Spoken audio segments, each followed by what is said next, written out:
Бројката на ново заразани од COVID-19 секојдневно се зголемува, но брзањето на власта за избори на конец ја држи вонредната состојба која истекува во сабота.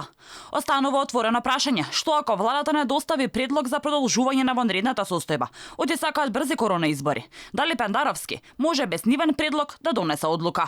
Во членот 125 став 4 од Уставот се вели дека одлука за постојање на вонредна состојба донесува претседателот на Републиката.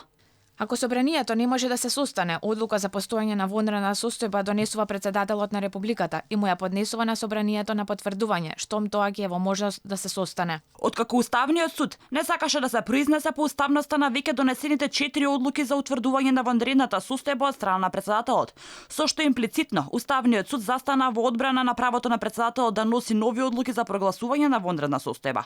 Во јавноста се отвори прашањето дали Пендаровски може само иницијативно да донесе нова одлука за прогласување на вонредна состојба. Професорката по уставно право Тања Каракамишева вели да.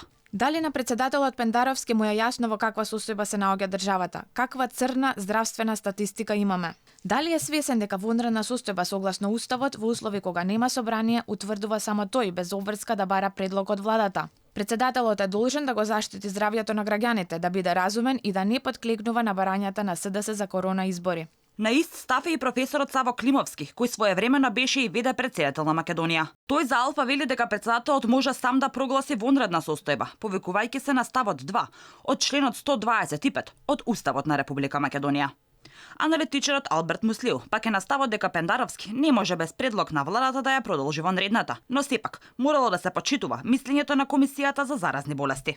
Ние не прв пат да сме имали иницијативи за вонредна состојба. Сме имали многу години порано, каде што истата не се донесе, затоа што немаше препорака од парламентот дека е претседател да се воведе вонредна состојба. Соработката, координацијата помеѓу владата и претседателот и комисијата функционирала досега, а мислам дека за граѓаните не би било од придобивка да се види некој расцеп таму или некоја некоординирано, сепак најголеми експерти за ова прашање се од Комисијата за заразни болести.